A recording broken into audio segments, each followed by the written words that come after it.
This week we're going to be learning about famous artists, and our first artist is Paul Klee. I'm going to read you a little bit that's in this book about Paul Klee. Paul Klee, pronounced Clay, was born near Bern, Switzerland in 1879. He was an important artist and a very good musician, writer, and teacher. He used all his talents to make a remarkable kind of modern art.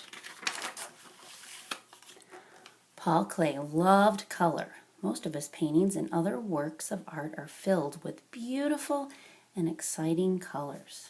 Can you see the bright colors he used in this painting?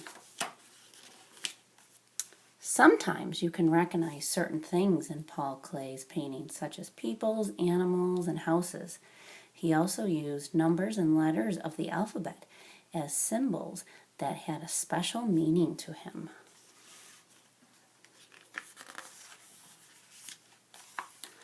Paul Klee's art is known as abstract art. The objects and figures in abstract art look different from the way they look in real life. Sometimes the objects in an abstract painting don't look like anything at all. Many of Paul Klee's greatest paintings are just colors and shapes. You see the different colors and shapes? Paul Klee always loved to draw. When he was little, he would visit his Uncle Ernest's restaurant.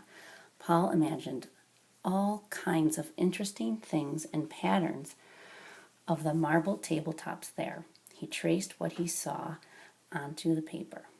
And here is the waiter, and he says, "Paul, could you hurry up? We're running out of tables." And he said, "I'm sorry, Uncle Ernest, but I just found a castle with an evil dragon about to kidnap a princess, and a brave knight is going to rescue her." He had quite the imagination, didn't he?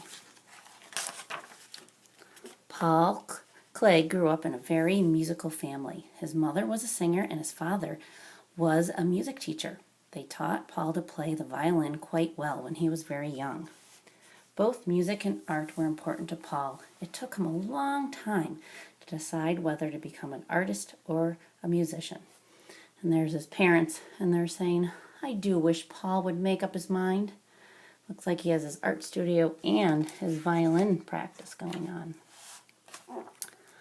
Paul Klee changed the natural look of things in his paintings for a reason. Up until Paul Klee's time, artists painted what they liked to look at, or things that were familiar with them.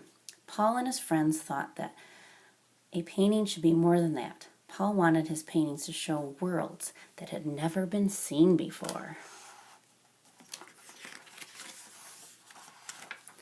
Paul thought it was important to give the person looking at one of his paintings a special feeling deep down inside, a feeling a person couldn't get from an ordinary painting.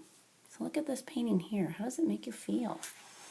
If you look closely at Paul Klee's paintings for a while, you might get a feeling of energy or movement through space, or see a microscopic world never seen before.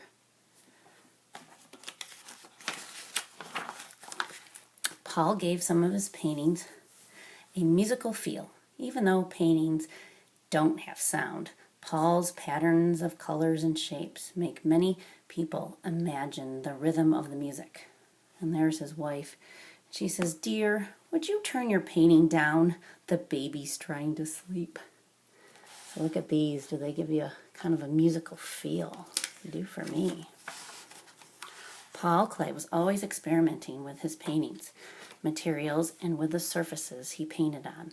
Sometimes he painted on rough cloth with one kind of paint and colored over it with another kind of paint. Paul used chalks, paste, and even crayons to make colors seem like they were glowing from inside. In some of his works you can see the ragged edges of the cloth that he painted on. So for your project today, you're going to draw one of his famous paintings, and it's a special kitty cat. And you can see I use lots of crayons and all bright colors. So I really want you to close up all the windows when you're coloring your kitty today. Have fun!